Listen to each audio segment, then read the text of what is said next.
The demand for reliable, high-speed and consistent connectivity has never been as high, and even more so as the world has embraced a hybrid way of operating, communicating and consuming services of all kinds. This trend has put increased expectations on network operators, which are now investing hugely into broadband rollouts globally. To talk more about the broadband market, its potential and its challenges, I'm happy to be joined by Martin Kriener, Director General of the World Broadband Association. So, Martin, to start things off, what is the current landscape of the global broadband market? I mean, I suppose in a single word, booming, I think is a reasonable description. It's booming post COVID. It's that as has been documented by many people, during COVID, we found ourselves increasingly working from home, working remotely, and so on. And of course, a lot of that has hung over into the post-COVID world. We've also seen things like the emergence of the first hints of the metaverse, which are putting stronger demands on broadband capability. The ongoing, as I say, remote working, but also things like smart factories, smart hospitals, smart retail, smart government, and so on.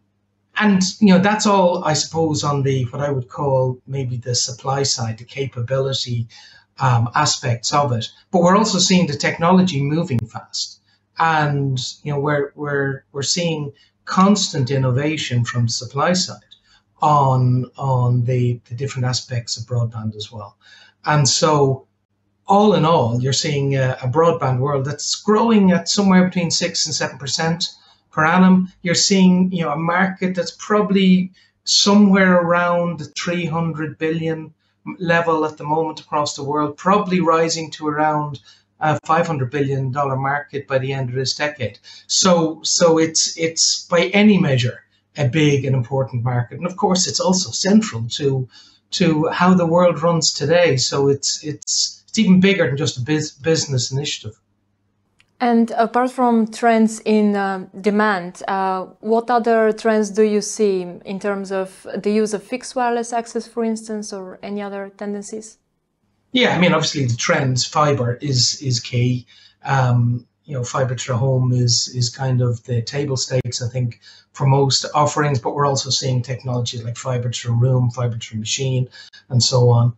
We're seeing big challenges, as you mentioned, fixed wireless access becoming increasingly important, but so satellite. And satellites, it's promising to become increasingly important, and the technology is almost there. It is there in many places, and so I think what we'll begin to look at is an umbrella of different technologies that offer the broadband capability depending on the need. Fixed wireless access, where you need to get broadband, good quality broadband in quickly in difficult to get in locations. Satellite can give reasonable quality broadband in very difficult locations.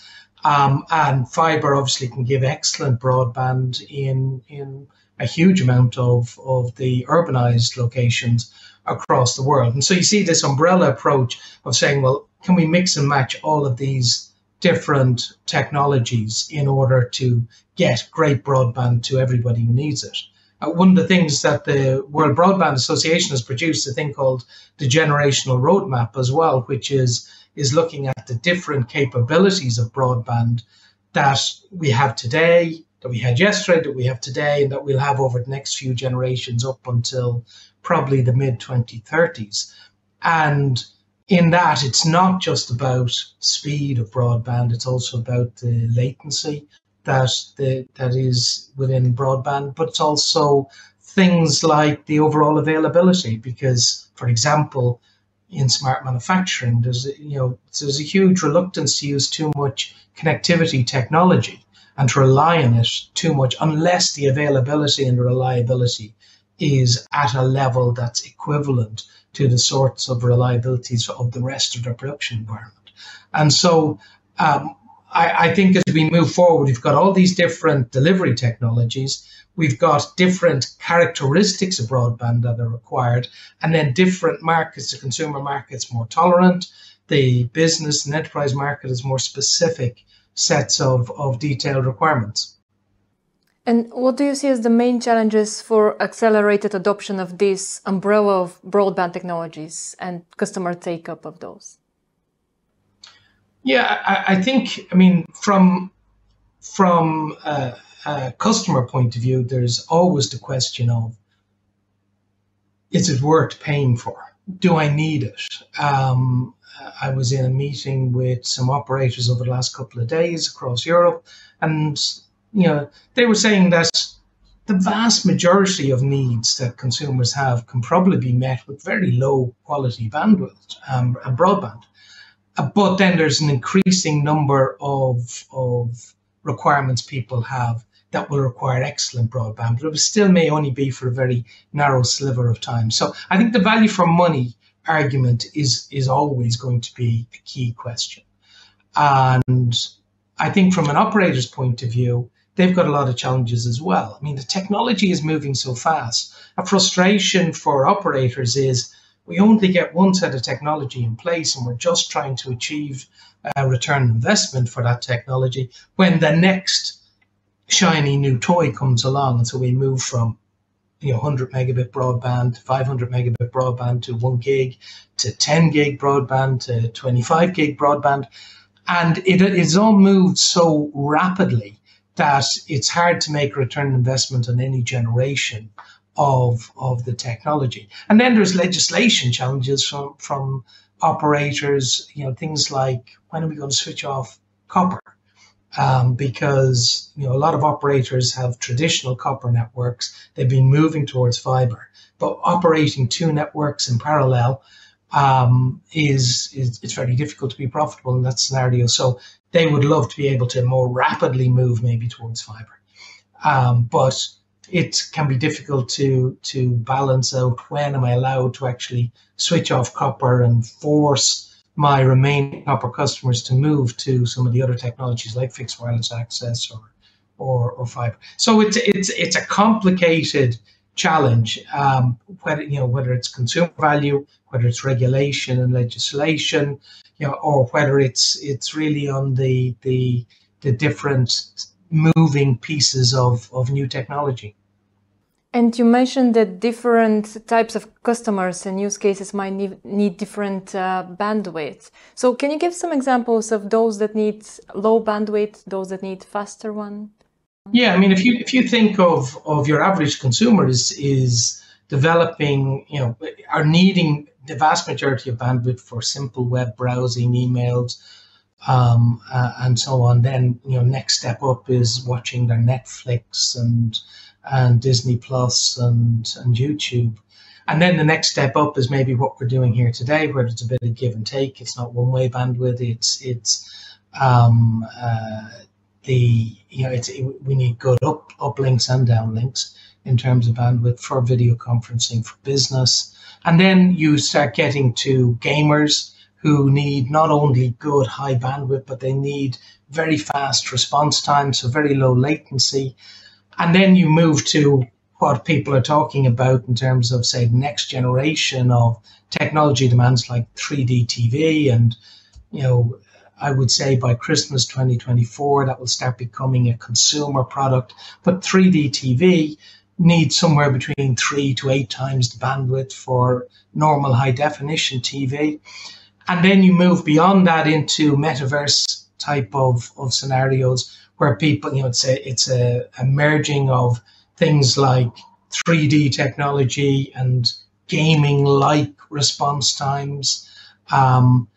And then, so all of that is kind of in the consumer or the home working world. And then you move into big business environments and, where everything from smart manufacturing to smart hospitals to smart retail to smart government. And you've got that whole range of different requirements as well in terms of the types of demands you have. From, as I mentioned earlier on, somebody like smart manufacturing will have certainly bandwidth and latency requirements, but they also have really strong requirements on the reliability and availability of the network. If you're going into smart hospitals and smart medicine, you've got everything from video conferences between doctors and patients, your local GP, to the ideas around robotic surgery, stretching across, thousands of kilometers across the world. And in that case, then, of course, bandwidth and latency and reliability becomes hugely important.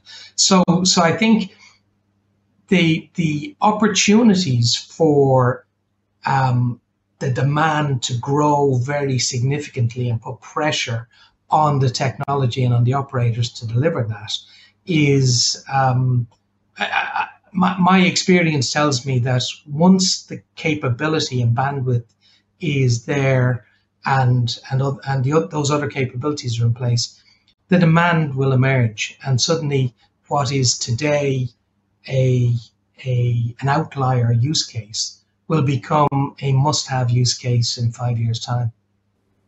You mentioned the metaverse. Would you say that broadband networks at the moment are ready to support such deployments?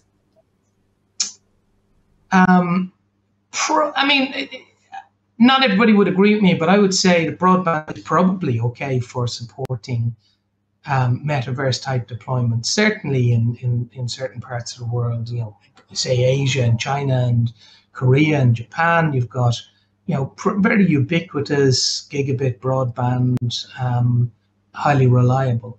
In other parts of the world, it may not be. But in my view, the metaverse has many other challenges that they need to get in place. More computing challenges itself, rather than just the networking challenges. So no, I don't think connectivity is the current blocker to the emergence of the metaverse. In many respects, the metaverse is just, if you look at advanced multiplayer games at the moment, the metaverse is just, it starts at that point and then moves on to more and more complicated scenarios. Now, I want to focus a bit more on the digital divide, as this has been an ongoing issue for a long time. Is there any change in terms of connecting everyone? What are the main barriers to digital inclusion, and how much of a hurdle is regulation specifically?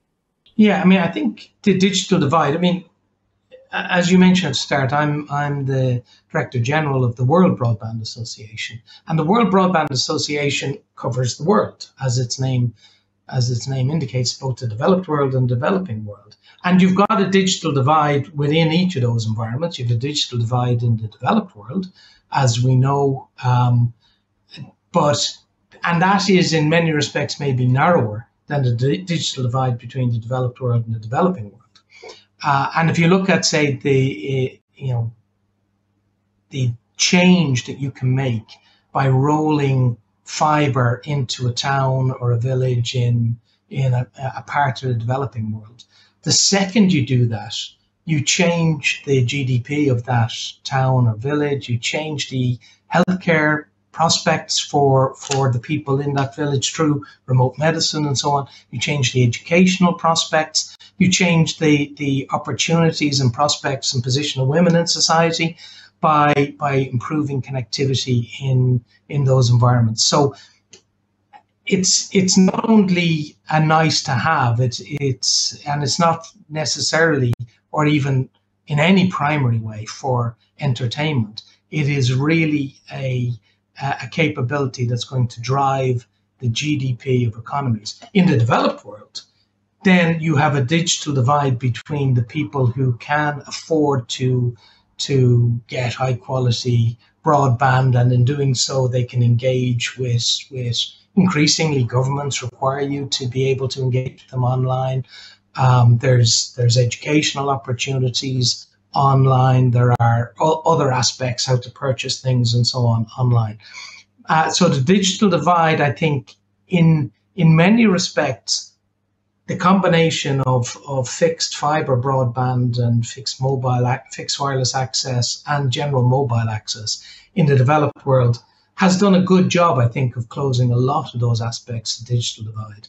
But there's still a huge challenge of the 3 billion unconnected people across the world. And even when they're connected, if they're not connected in an efficient and highly effective way, then the opportunities for that economy are not going to be realized, and they won't be able to move into the smart manufacturing worlds and move up the economic value chain. So connectivity and excellence in connectivity is, in my view, has probably supplanted the importance of investments in roads or in maybe not more so than clean water, but it's almost at that tier of importance now within developing world, that you put in good roads, you put in clean water, and you put in good connectivity, and that's how you drive an economy. And now I want to focus on another problem in terms of energy efficiency, which has been long mentioned by many companies. Have you made these estimations on the efficiency gains? Well, both in terms of speed and power consumption of fiber broadband compared to legacy, older technologies. Yeah, I mean, of course, fiber is well recorded and well known to be much more efficient from an energy point of view. It's probably about 80% more energy efficient than copper, is that sort of numbers that I would see. And it's more efficient also than mobile, not by the same amount. But when you put fiber in the ground, it's a passive technology, so it needs less interventions, needs less truck rolls in order to fix it. It breaks less often. It's got a very long passive life, so rather than being, maybe need to be fixed or replaced or whatever after 20, 25 years, it can probably go 40 to 50 years in the ground. So all of that makes it a much more efficient, energy efficient type of technology, just by its pure nature. And then, of course, each of the major suppliers are also now looking at the technologies for how do you make the switching equipment and the transmission equipment more and more and more efficient. The data centers that are running off this more and more energy efficient. And I think that's really it's a very central discussion in the WBBA. One of the 4 key projects that we have running at the moment is around the sustainability, how the introduction of broadband is changing some of the dynamics of the developing world, but in particular how fiber is able to drive the energy efficiency argument across the world. Finally, Martin, what are the goals of the World Broadband Association for the next, say, decade? Well, the World Broadband Association started about 18 months ago. And in that time, its ambition is to become the industry association for the fixed broadband industry, primarily. Its genesis really was a set of discussions between industry players saying, we've got a great industry association in the GSMA for the mobile world, but there's nothing equivalent in the fixed world. And whilst there are lots of industry associations that are defining the standards and technologies and so on around fixed broadband, there isn't really an industry association that addresses the whole business enablement opportunity, the advocacy for the industry becomes a place where the industry can do business. And GSMA does that for the mobile world. So I think the big overarching ambition for the WBBA is to be the GSMA for the fixed broadband industry. Now, as I mentioned earlier, there isn't a clean line between fixed broadband and mobile broadband and satellite broadband. It's all within one umbrella or under one umbrella. But I think that ultimately the WBBA will be primarily focusing just on the fixed, on creating those opportunities for the fixed broadband world. And it's working in a range of different areas. Certainly, advocacy is one of the most important aspects the WBBA is focused on, and that is to become a voice for the broadband industry to all of the key stakeholders, whether that is governments and regulators, whether it's investments and investors and private equity and so on, or whether it's just a way of communicating between the operators and suppliers, or whether it's a way of the supply side and the demand side having conversations. The WBBA will be an industry association that creates the environment for those sorts of discussions. It creates the key measurements of the progress of the industry, so that we can then have those discussions on a global basis as to where different countries are progressing well and where they're not progressing well on broadband, and what are the things that are blocking the progress of broadband, and then how can those roadblocks be removed, and trying to take good examples from one part of the world and bring them into another part of the world, whether it's good ideas in terms of technology rollout, or whether it's good ideas in terms of regulation and supply side incentives and demand side incentives. So the focus of the WBBA is really around being that discussion place, a place to do business, the mouthpiece of advocacy on behalf of the industry. And the key topics that we'll be looking at are some of the things we talked about today. Not so much trying to advance the technology itself, because I think that's well covered by other great industry associations. But it's more about the topics such as sustainability, such as the digital divide, and how we can address those topics. So that's really where the ambition is over the coming decade. By the looks of it, the World Broadband Association will have a lot on their plate to support the ongoing deployments of fixed broadband globally. Thanks for joining us today, Martin. Thank you. Very interesting.